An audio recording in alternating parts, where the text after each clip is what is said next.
अस्सलाम वालेकुम रहमतुल्लाहि वबरकातुहू। जनाब आज खूबसूरत और नायाब तोहफे बिरामा वास्ते ले आंदे हैं। बड़े दोस्त फरमाइश करते हैं कि फौजी भाई कोई शौकिया चीज़ा ले आओ। आज जनाब शौकिया चीज़ा ले आंदी ने तो वीडियो ना रहा बिरा वीडियो स्किप ना करे कि इंशाअल्लाह तो अच्छी तरह डिटेल देवांगे। तो एक मेरी छोटी जी गुजारिश है वीडियो स्टार्ट करने तो पहले कि जो मेरे दोस्त इस चैनल पर नवे ने मेरे चैनल फौजी गोट फार्म को सब्सक्राइब कर लो और नाल ही बैल आइकन दबा दो कि इस तरह की प्यारी तो प्यारी वीडियो बासानी बिरामा तक पहुँच सके।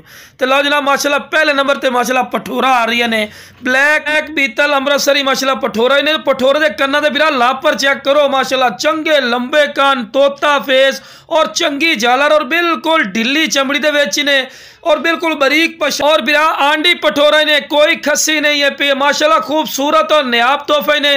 तो लो बिरा कन्ना दे लापर चेक करो बिरा चंगे लंबे और खूबसूरत माशाल्लाह फेस ब्यूटी ने फुल ब्लैक बीतल अमृतसरी ने किदे वाइट डब्बा कोई नहीं जनाब।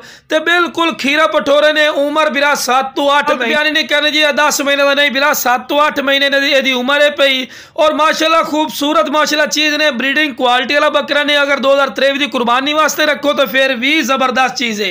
अगर ये नाल दा बिरा मंडी पता करो या किसी अयाली को बिरा पता कर लो तो नाल दा माशाल्लाह पठोरा जड़ा है ना तो कम से कम 45-50 हज़ार रुपये तो घट नहीं मिलना लेकिन अपना बिल्कुल सस्ता रेट ने इंशाल्लाह वीडियो का नाम रखना तो रेट भी दसांगे इंशाल्लाह थोड़ा दिल खुश होगा।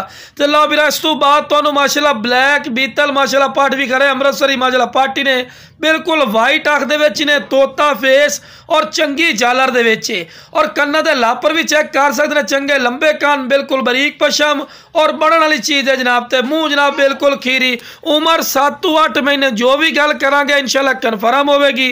तो फेस ब्यूटी भी चेक करो माशाल्लाह हुसन और खूबसूरती दी माशाल्लाह इंतहाई ने बिरा शौक रखना तो ये शौक रखो टैडिया दोगलियां बिरा लमन का फायदा नहीं होता। लोग जनाब टैडी दोगलियां ले लेते हैं फौजी भाई खवा खवा के जहरीला खुआर हो गए ना कद कर दिया ना हाइट कर दिया बिरा ए चीज़ है जिन्होंने जितना खवेसो उतना हाइट कद भी कर सन। आज तो 1000 रुपये मिल रही हैं कल इंशाल्लाह कल लाख रुपये वाली माशाल्लाह पट्ठा बन सन बकरियां। तो लो बिरा इस तो बाद तीसरे नंबर वाली माशाल्लाह पट्ठ तुम चेक करवाई ने लो जनाब हुसन और खूबसूरती दी माशाल्लाह इंतहाई ने उम्र चाहे कम है लेकिन खूबसूरती बिरा वेखो माशाल्लाह ये नागरा बीतल माशाल्लाह भी पाटी ने और बिल्कुल ढिली चमड़ी अच्छी ने बढ़न वाली चीज़ है बिरा ए वो नस्ल है जी लाख रुपये वाली बनती है माशाल्लाह ए क्वालिटी और नस्ल ने। फेस ब्यूटी चेक करो माशाल्लाह बिल्कुल वाइट अख तोता फेस और चंगी झालर और कन्ना दे लापर भी चेक कर सकते हैं चंगे लंबे कान।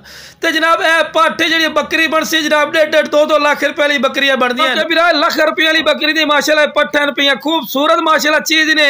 तो रेट की हम गल की जाए जनाब जिस बिरा चाहिए जनाब कोई 27 हज़ार पुट्ठा नहीं है 28 हज़ार पुट्ठा नहीं जनाब सिर्फ जनाब 23 हज़ार रुपया फी पुट्ठा रेट करते पे। तो यह भी नहीं कि 23 हज़ार फिक्स हो गया बाटा रेट हो गया स्क्रीन दिते हो नंबर पर राबता करें इंशाल्लाह थोड़े राबते की कदर हो सी और बिल्कुल खूबसूरत और अनमोल तोहफे बिल्कुल सस्ते रेट तो मिल सन।